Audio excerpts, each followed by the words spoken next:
The hidden reason high achievers never talk about what they're working on. There's a specific moment most people know well. You get an idea. A real one.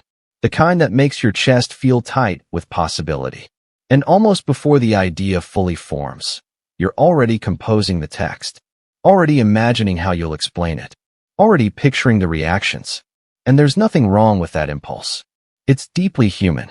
But what if that impulse, that urge to share, to announce, to be witnessed in your ambition, is quietly working against you? Not metaphorically, not philosophically, biochemically. In 2009, a team of researchers at New York University conducted a revealing set of experiments. Participants wrote down personal goals and were split into two groups. One group shared their goals with others in the room. The other group kept them private. Then everyone was given time to work toward those goals. The group that shared? They quit earlier. They reported feeling like they'd already made more progress, even though they'd done less actual work. The researchers called it social reality. When other people acknowledge your intention, your brain starts treating that intention as partially real, as something that has already begun to exist in the world. And once something feels real, the urgency to make it real starts to dissolve. You felt this. You know you have. The gym membership you announced in January. The book you were definitely going to write. The side project you told 3 people about, and then quietly never mentioned again. The goal didn't die because you were lazy. It died the moment it left your mouth.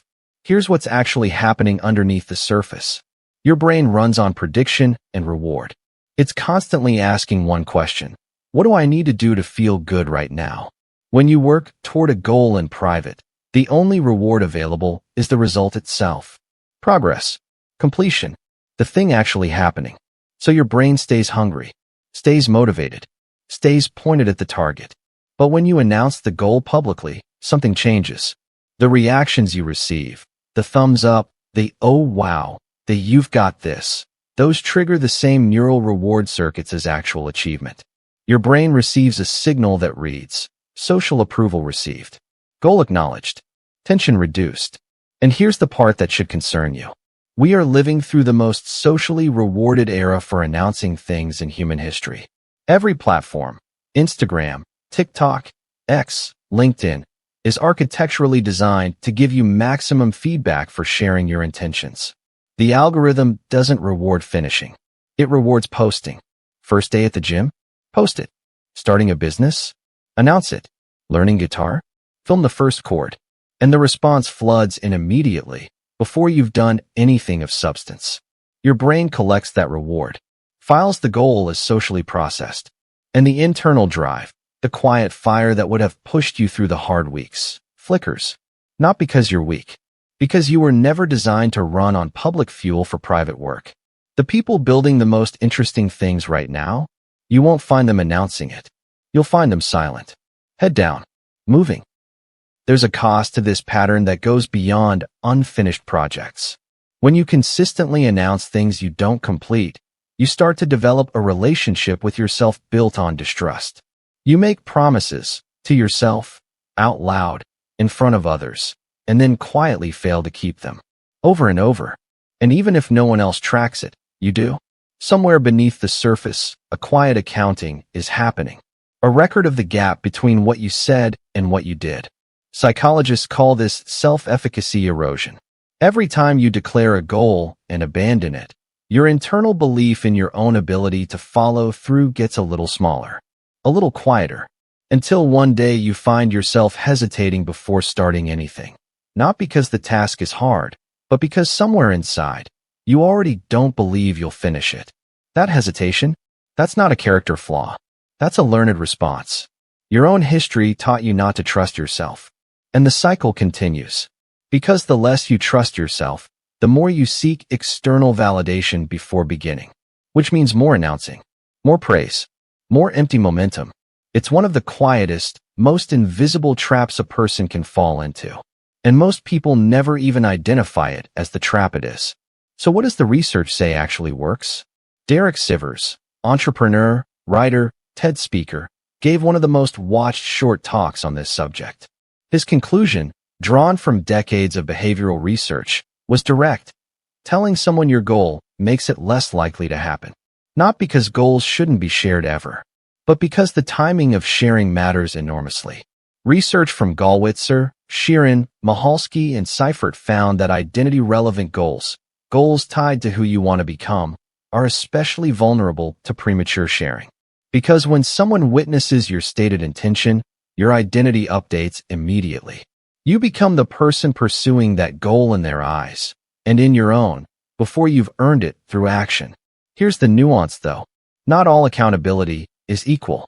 There's a meaningful difference between performance accountability, posting your goal for an audience, and process accountability, having one trusted person who doesn't cheer for your intention but actually checks your work. Studies on behavioral change show that process accountability, specifically with someone who monitors behavior rather than outcomes, can significantly improve follow-through. The key word is behavior. Someone checking if you showed up, not someone congratulating you for planning to show up. One person who asks, "Did you do the work today?" is worth more than 10,000 people who like your announcement post. So let's talk about what a different approach actually looks like in practice. Because this isn't about becoming secretive or isolated. It's about understanding where your energy actually comes from and protecting it. First, compress the announcement window. Most people announce before they begin. What if you flip the rule entirely? Nothing gets shared until you've invested at least 30 consecutive days of genuine work. By then, you'll have real momentum and real results to point to. The conversation changes from, "I'm going to," "Here's what I've been building." That one shift changes how people receive you.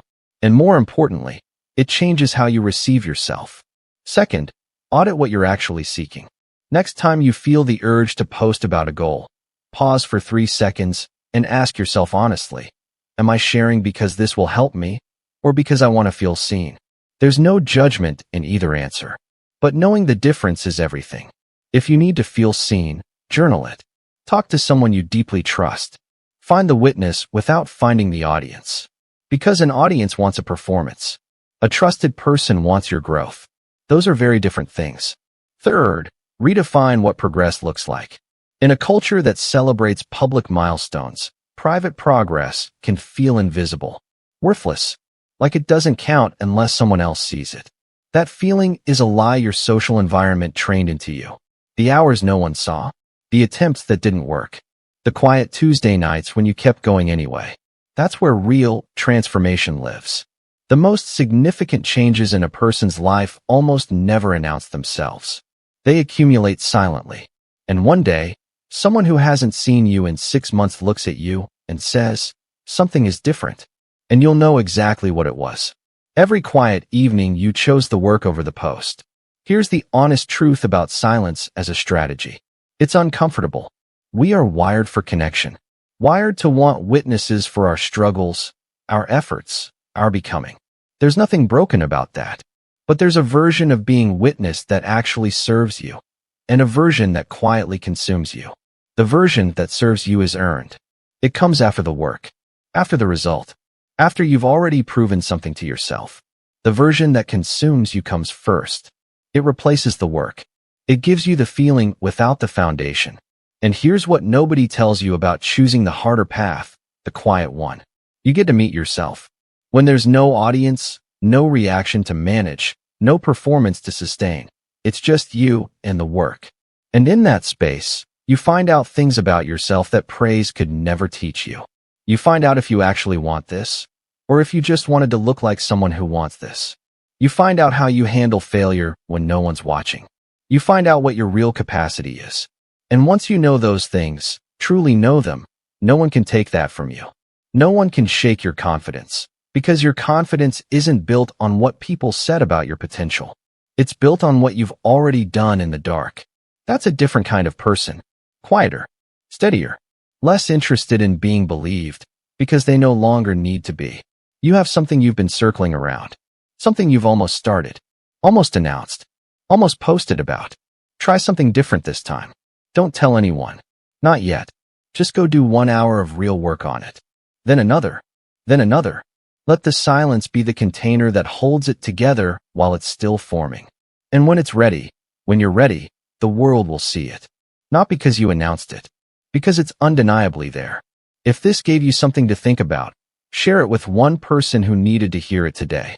And if you want more content on how high performers actually think and operate, subscribe. This is exactly the kind of content we make here.